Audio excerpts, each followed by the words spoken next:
भारत और आर्मीनिया देश के बीच 6000 करोड़ रुपए की वेपन डील हुई है, लेकिन किसने किसको वेपन सप्लाई किए हैं और इससे पाकिस्तान, तुर्की और अजरबैजान की नींद क्यों उड़ी हुई है। देखिए, कुछ दिनों पहले ही भारत ने आर्मीनिया के साथ आकाश एंटी एयर सिस्टम एक्सपोर्ट करने की डील साइन की है, जिसके तहत भारत आर्मीनिया को rocket launcher, drone, artillery gun और एम्यूनिशन एक्सपोर्ट करेगा। 6000 करोड़ रुपए की इस डील के लिए भारत डायनामिक लिमिटेड कंपनी हथियार बनाएगी। आर्मीनिया के अलावा Akash anti air system Vietnam, Philippine और ब्राजील भी खरीदने वाले हैं, लेकिन हथियारों की इसी डील की वजह से आर्मीनिया के पड़ोसी अजरबैजान में खलबली मची हुई है, क्योंकि कई दिनों से अजरबैजान और आर्मीनिया के बीच विवाद चल रहा है। ऐसे में हथियारों की इस डील की वजह से आर्मीनिया अजरबैजान के बीच चल रहे विवाद के परिणाम भी बदल सकते हैं, और यही वजह है कि अजरबैजान के साथ अलायंस बना चुके उनके मित्र देश यानी कि तुर्की और पाकिस्तान भी इस डील की वजह से काफी टेंशन में है। लेकिन कहीं पाकिस्तान इस टेंशन की वजह से कोई उल्टा कदम ना उठा ले। आपका इसके बारे में क्या ख्याल है, कमेंट सेक्शन में जरूर लिखेगा। क्या आपके बच्चे को भी स्कूल में टीचर कमजोर या बुद्धू समझते हैं? तो ये वीडियो आपके बच्चे के लिए है कि कैसे एक बच्चे ने 8वीं क्लास के बाद महज 9 महीनों में 12वीं तक की शिक्षा पूरी कर ली और सिर्फ 15 साल की उम्र में गुजरात का सबसे युवा इंजीनियर बन गया। कौन है ये होनहार बच्चा, चलिए जानते हैं। देखिए, आमतौर पर एक छात्र 18 साल की उम्र में 12वीं की क्लास पास करता है, लेकिन गुजरात के निर्भय ठाकुर ने 8वीं कक्षा के बाद महज 6 महीने में 10वीं की क्लास पास कर ली और उसके बाद सिर्फ 3 महीनों के अंदर ही 12वीं की क्लास भी पास कर ली। ये नहीं, 12वीं के बाद 15 साल की उम्र में निर्भय ने 4 साल के ग्रेजुएशन को सिर्फ 1 साल में खत्म कर लिया। निर्भय की इसी प्रतिभा को देखते हुए वर्ल्ड एजुकेशन कांग्रेस ने निर्भय को यंग अचीवर अवार्ड से सम्मानित भी किया है। निर्भय अभी IIT गांधीनगर से इंजीनियरिंग की पढ़ाई कर रहा है और वो अगले 4 साल में 10 और डिग्रियां और PhD हासिल करना चाहता है। निर्भय का ये कहना है कि पढ़ाई करते समय किसी भी टॉपिक का रट्टा मारने की बजाय उसे समझने से वो चीजें जल्दी याद होती। पढ़ाई और हमेशा कुछ नया सीखने की निर्भय की ललक उसे एक दिन बहुत ही ऊंचे मुकाम पर पहुंचा देगी। आपका इसके बारे में क्या ख्याल है, कमेंट सेक्शन में जरूर लिखेगा। अगर जम्मू कश्मीर में स्पेशल फोर्स का ये जवान ना होता ना, तो शायद आज मोदी जी हमारे बीच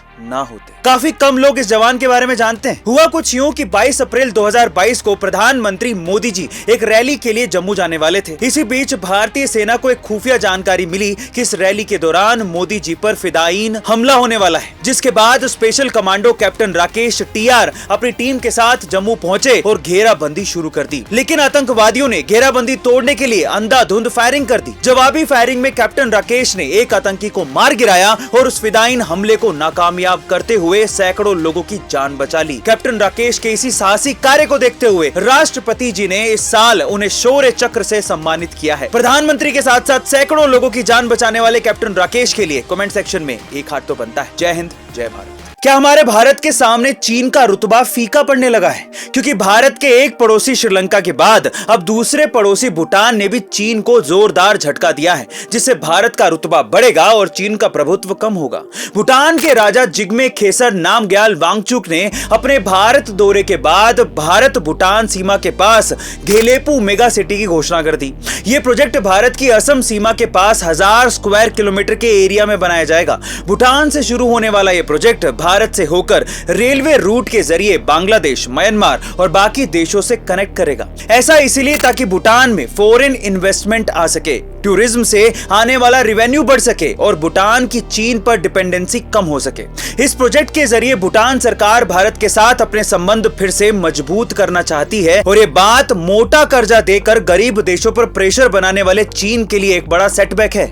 आपका इसके बारे में क्या ख्याल है, कमेंट सेक्शन में जरूर लिखेगा। मिलते हैं अगली वीडियो में।